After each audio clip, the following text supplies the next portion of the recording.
In the past, many thought BTS was just a passing trend that would fade in the blink of an eye. But now, they have actually become the biggest music phenomenon in the world. Interestingly, several big names in the United States entertainment industry have openly underestimated or made jokes about them before finally having to take their words back. This time, we will break down 5 public figures who once underestimated the power of BTS and their fanbase until they finally realized how wrong their assumption was. Number 5. Staff at Howard Stern. Jokes in a radio broadcast studio can sometimes end fatally if not thought through carefully, and that is exactly what almost happened when the BTS entourage guest starred in the Sirius XM studio in the spring of 2020. At that time, the world situation was struck by high anxiety due to the emergence of the global pandemic, and social tension in various countries was at a highly sensitive point. Amidst that atmosphere full of uncertainty, one of the senior staff members from the legendary radio show The Howard Stern Show threw out a joking comment with racial stereotyping undertones linking the presence of the BTS members to the spread of the virus. That comment, thrown out without a sense of sensitivity, instantly sparked tension behind the scenes of the radio broadcast. Underestimating an Asian music group with a cheap joke pointing towards stereotypical sentiments is clearly a very wrong move, especially when done in front of the public on a national-scale broadcasting network. Fortunately, the main host, Howard Stern, swiftly took control of the situation. Stern, who has had a career in the broadcasting world for decades, immediately cut off the conversation in the middle of the broadcast and gave a stern, open reprimand to his own staff. Stern emphasized that throwing out baseless accusations or jokes that underestimate BTS and their millions of fans is a clear form of unprofessionalism. This quick move by Howard Stern not only saved his show's good name from total ruin, but also served as a moment of severe reprimand for the Western media industry in general. This event opened the eyes of many broadcasting practitioners that times have completely changed. Careless comments with an undertone of underestimating Asian artists can no longer be tolerated or considered normal jokes behind the broadcasting microphone. After the incident, the media production team immediately conducted a strict internal evaluation to ensure similar incidents do not happen again in the future.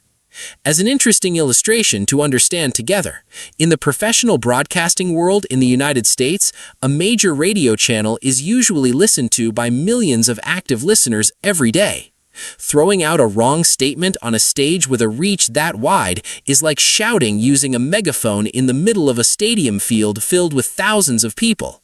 Once the wrong words are spoken, their echo will instantly spread everywhere, and the social impact will be hard to take back. This moment of discipline in the Howard Stern studio ultimately became concrete proof that the social influence and presence of BTS in the international entertainment scene are already too big to be underestimated, even by the ranks of senior media staff in Hollywood. Number 4. Jimmy Kimmel. Who would have thought that a popular late-night talk show of the caliber of Jimmy Kimmel Live once slipped into a whirlpool controversy due to wrongly choosing joke material about this music group? This incident began in early 2022 when actress Ashley Park was present as a guest star in the studio to share her experience of covering one of BTS's hit songs in the television series she starred in. The interview atmosphere initially ran casually and full of warmth until the host, Jimmy Kimmel, decided to slip in a joke comparing the fever of BTS's popularity with the transmission of a virus variant that was running rampant at that time. Kimmel indirectly equated the hysteria of BTS fans, which is massive all over the world, with the transmission rate of a disease outbreak. The intention might have just been to trigger laughter from the audience through a hyperbole analogy that felt fresh, but the joke was actually judged to be highly insensitive and leaned toward harmful stereotypes.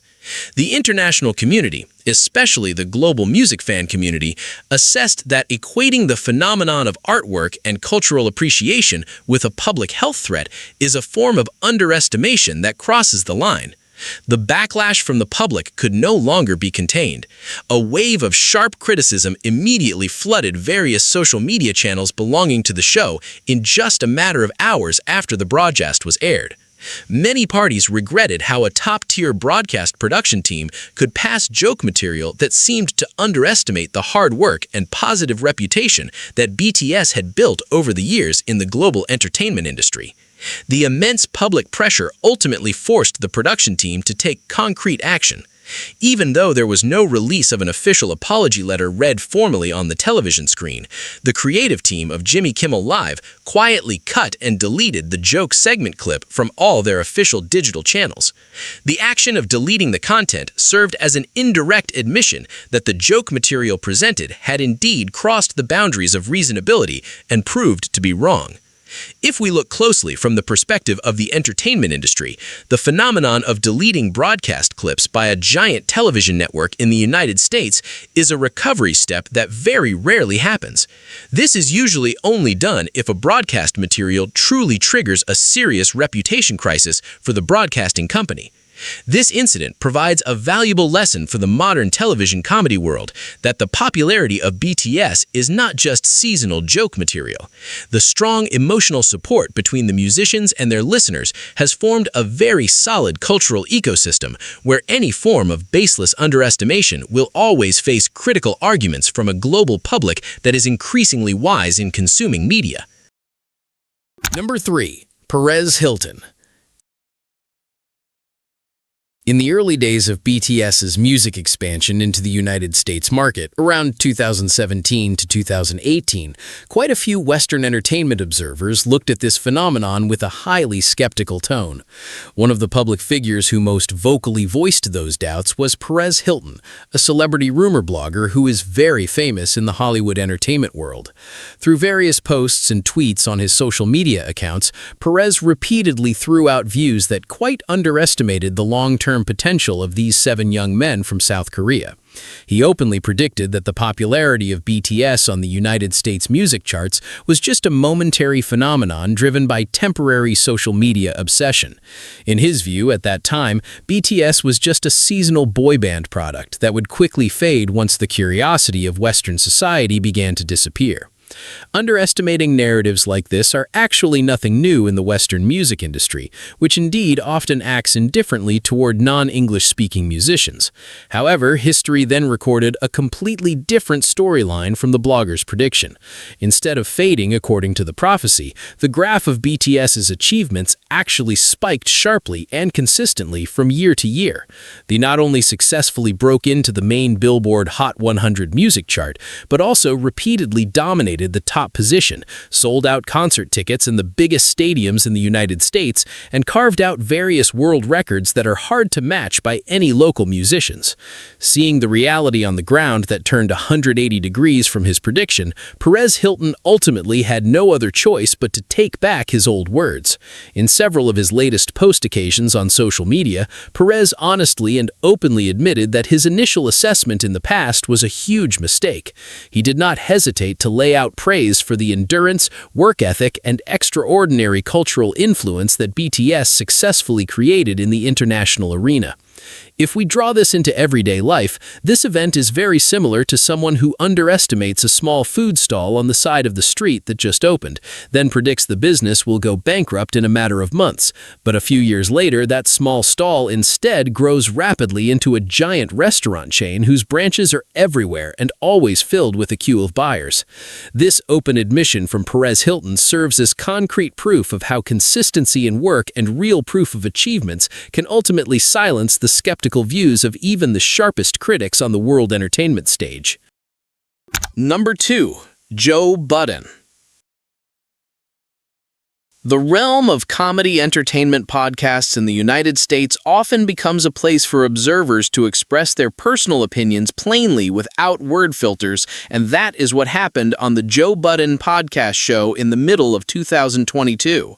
The main host, who was also a former rapper, Joe Budden, shockingly threw out a series of sharp comments following the Grammy Awards show event. Without a clear, substantive reason regarding music quality or stage production, Budden openly expressed his dislike for the presence of BTS on the main stage of American music. He threw out provocative sentences with a tone of rejecting the group's presence, as well as underestimating the scale of massive popularity they had achieved on a global level. The comments were delivered with a tone full of cynicism, as if the extraordinary success achieved by BTS was just the result of industrial engineering formation that did not deserve a place on the highest stage of world entertainment. This underestimating attitude, delivered without a strong musical argument basis, of course immediately triggered a harsh reaction from the wide public. Many music connoisseurs and pop culture observers assessed that the criticism thrown by Budden did not reflect objective entertainment analysis at all, but rather just personal sentiments wrapped in a tone of unfounded hatred. A wave of critical responses from various parts of the world immediately flooded the communication channels of the podcast, demanding an explanation for the statements that were judged to be highly cornering. Facing public pressure, as well as a sharp spotlight from various online entertainment media, Joe Budden was finally forced to clarify his words on the following week's episode broadcast.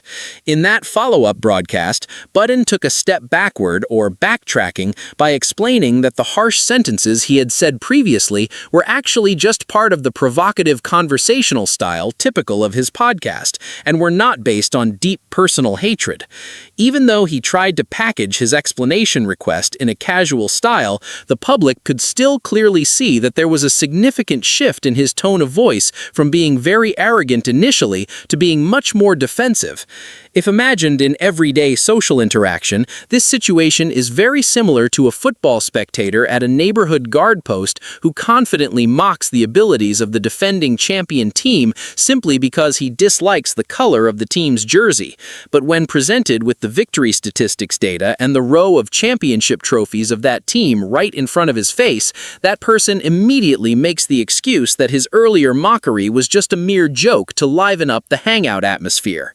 The clarification made by Joe Budden proves that the influence of BTS's music now has a very strong bargaining position in the global industry, so that criticism delivered carelessly without a strong factual basis will definitely be easily broken by the reality of their achievements that have been proven in the field. Number 1. James Corden. In the first place, there is the most iconic and most valid moment where the confrontation regarding this underestimating joke happened directly in front of the national television broadcast cameras. It all started in September 2021 when James Corden, the host of The Late Late Show, who had been known to be close to BTS to the point of getting the nickname Papa Mochi from fans, made a monologue joke that triggered a heated debate. While commenting on BTS's speech and appearance at the United Nations General Assembly in New York, Corden threw out a joke that the presence of BTS in that World Diplomatic Forum was an unusual thing. He then continued his joke by labeling the entire BTS fanbase, ARMY, simply as a bunch of 15-year-old teenage girls. The joke was instantly judged to be highly demeaning by the public.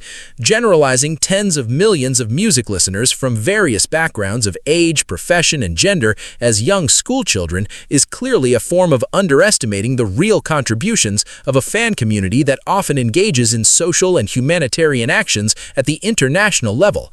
The good relationship that was previously established between Corden and BTS even briefly strained due to that statement. The peak of this dynamic occurred when BTS was present again directly as the main guest star in The Late Late Show in November 2021. In the opening interview segment that was broadcast worldwide, RM, as the leader of the group, casually but very strikingly directly asked how Corden was doing while openly touching on the issue of the joke. RM conveyed that Corden had briefly been in hot water with the fans due to the joke. Receiving a subtle yet very weighty reprimand face-to-face directly on his own show made James Corden's facial expression instantly turn awkward and deeply apologetic. In that highly decisive moment, Corden did not beat around the bush and chose to deliver an honest and open apology in front of the BTS members and the entire audience in the studio. He explained that he had no bad intentions at all or meant to underestimate the huge role of BTS or the maturity of their fans. He admitted that the joke he performed on the monologue stage previously was a mistake in inappropriate word choice. In the dynamics of modern mass communication, an event of direct confrontation on a main broadcast stage like this is an extremely rare moment. Imagine a simple analogy where an old friend who usually jokes around in the home neighborhood suddenly makes a skewed story about our achievements in front of the complex neighbors. Then, when we meet directly at a Thanksgiving event, we ask the intention of that story calmly but firmly right in front of many people. That friend will certainly feel very reluctant and immediately clarify his statement right then and there.